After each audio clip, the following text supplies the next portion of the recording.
Today I'm going to be talking about how air-gapped machines can get infected and transmit data. But first, my name is Steve Smith, this is TQA Weekly, and first of all, an air-gapped machine is a machine that does not have any standard wired or wireless networking, meaning that for all intensive purposes, they would be immune to most typical viruses because they can neither receive nor transmit any information whatsoever because they're not networked.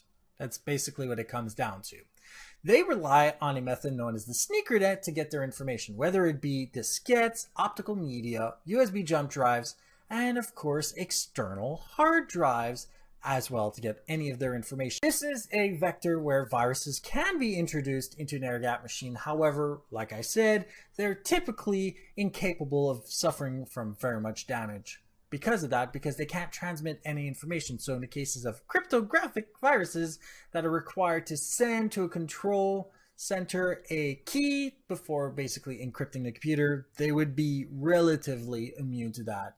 And it would be kind of hard for them to get infected in the first place. Now, for those wondering, it is possible to infect a air-gapped machine and use a covert network that would use things such as audio and video, whether it be audio outside our spectrum of hearing or basically light outside our spectrum of view, that would allow for data to be transmitted between multiple devices as well. And it's not necessarily limited to acoustic or light. It can also be seismic, magnetic, thermal, use RF, and of course, like I just said, physical media, but physical media being as it is, you're not necessarily going to reconnect those drives back to a target computer for transmission of data.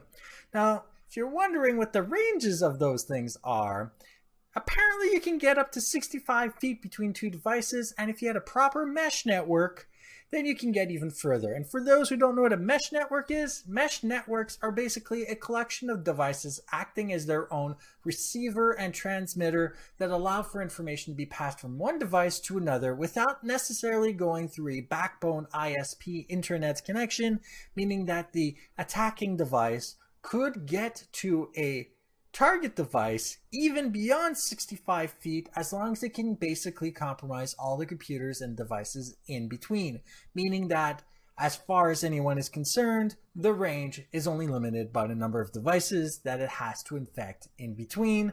And in this kind of day and age, it is possible for it to get all those devices to be infected, especially for those who don't necessarily pay attention when they are online.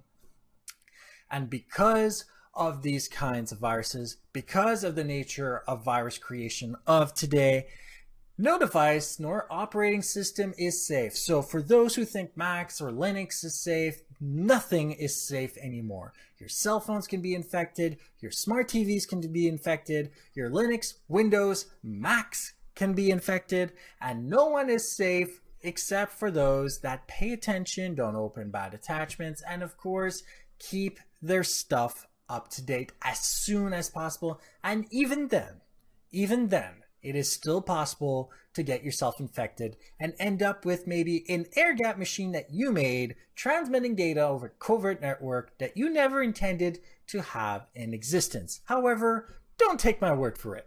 Follow the breadcrumbs all the way home to my sources and look them up for yourself. You can easily get these at tqaweekly.com/SE7EP43, and it's definitely going to be a very interesting read. And if you need an example of a sneaker net method of attacking computers that are air-gapped that actually worked, do you remember Stuxnet? That's all I need to say.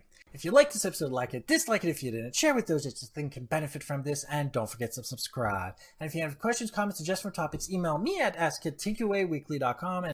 And for everything else, go to tqaweekly.com. And if you want to make this show better, go to patreon.com/tqaweekly. Patrons get these episodes 24 hours in advance of everyone else. Thank you for watching, and goodbye.